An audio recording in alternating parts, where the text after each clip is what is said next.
Уважаемые мои подписчики и читатели, Костекская сельская библиотека предлагает вам виртуальную экскурсию «Живи и здравствуй, Костек».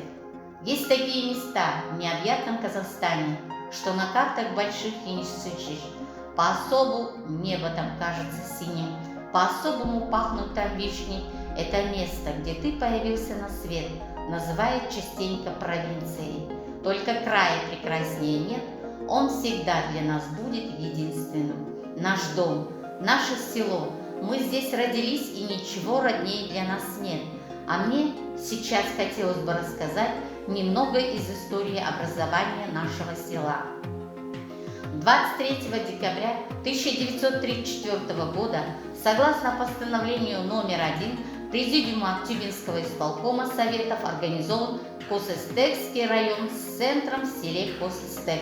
В его состав вошли 19 аульных советов бывшего Мирзаяновского степного района. 16 февраля 1935 года на основании постановления в ЦИК за номером 28 о новой сети районов КССР от 31 января 1935 года образован степной район с центром в селе Костек по 1967 года. Указом Президиума Верховного Совета Казахской ССР от 31 января 1966 года на территории бывшего степного района с центром в селе Костек, переименован в 1970 году в село Ленинское, образован Ленинский район. В 1966 году под названием Ленинский с центром в селе Ленинское, ныне Костек.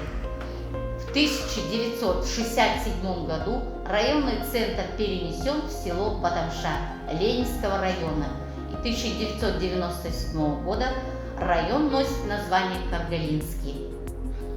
Село родное Костек стоит на стыке рода рек, степей, просторы, горы, лес. Все это есть в нашем крае есть. Для Костека характерна безлесная степь с балками и оврагами и горные участки северной части системы Мугаджары. Горы невысокие, но чрезвычайно живописные. Есть и скалы, сопки. Через поселок протекают две речушки – это Айпайка и Тамангу. По руслу реки Каргалы расположено Каргалинское водохранилище, крупнейший в области искусственный водоем. Наш поселок многонациональный. Здесь проживают казахи, русские, украинцы, немцы, молдаване, татары, башкиры, чеченцы, белорусы, узбеки и другие. В нашем селе никто не сидел без работы. Сколько было у нас организаций, и больших, и маленьких.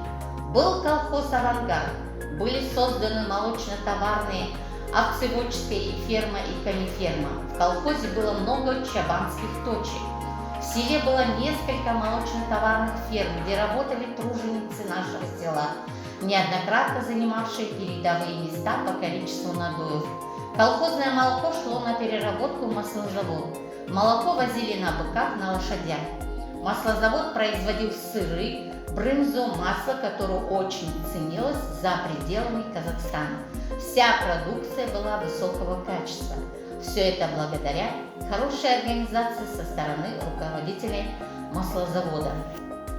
В селе существовала огромная организация «Рабкоп». В ее состав входили 13 магазинов, 2 столовые, чайная, пекарня, прием стеклотары, заготконтора, валяльный цех и самый знаменитый лимонадный цех. Лимонад, производимый, был знаменит на всю область. Также был колхоз, куда входили гостиница, баня, прачечная, парикмахерская, быткомбинат. К нему относились также мельница, телемастерская. Озеленением села и его окрестностей занимались люди, работающие в механизированном лесхозе. При нем было школьное лесничество. Перечислить еще такие организации, как метеостанция, дорожно-эксплуатационный участок, сельхозтехника, почта, связь, типография, милиция, ветлечебница, клуб, кинотеатр, сельская, детская и школьные библиотеки. В селе был кинотеатр, при котором находилась читальная изба. Пока есть школа на селе, значит жить селу. Школа в селе одна, словно в ночи луна. Школа – луч золотой, школа – наш дом родной. Школа – это звезда, чтобы светить нам всегда. Здание Костецкой школы было построено в 1913 году. Вначале она была русско-киргизской, а затем стала русско-казахской начальной школой. В 1934 году начальная школа преобразована в 7-летнюю, переименована в Ленинскую. В 1937 году преобразована в среднюю, открыт 8 класс. Школа располагалась в 3 зданиях. Учащихся было около 300 человек. Занятия проходили в 2 смены. В 1969 году было построено новое 3-этажное здание школы, которое функционирует и по сей день. Школа у нас большая, 3 этажа, спортзал, актовый зал, мастерские, столовая. Учеников сейчас, конечно, меньше, чем было раньше. За годы своего существования наша школа выпустила много хороших людей.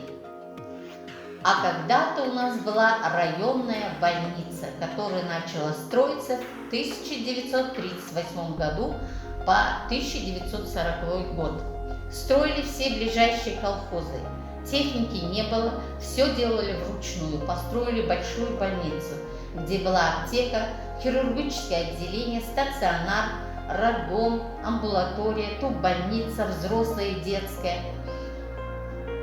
Как хочется видеть наше село красивым, чистым и цветущим, утопающим в роскоши цветов, которые радовали всех жителей. Маленькая Швейцария, именно так издавна называют село Костек.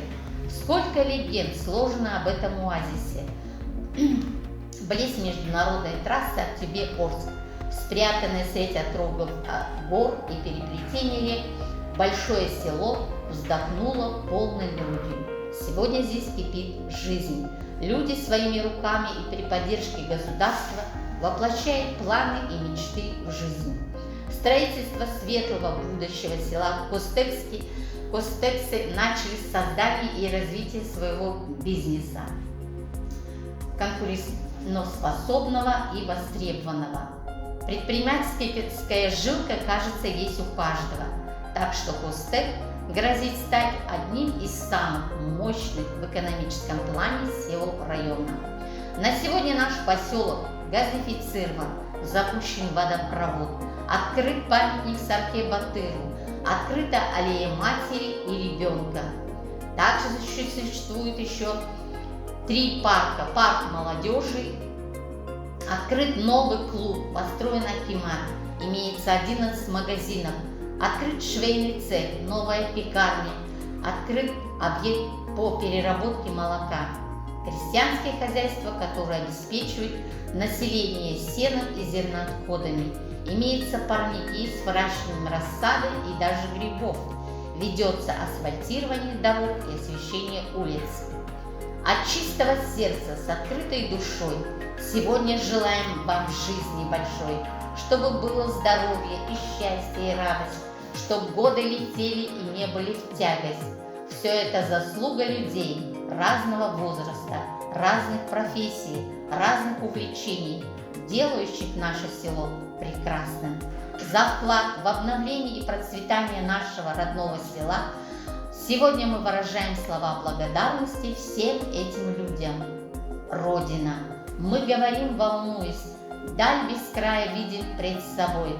Это наше детство, наша юность, это все, что мы зовем судьбой.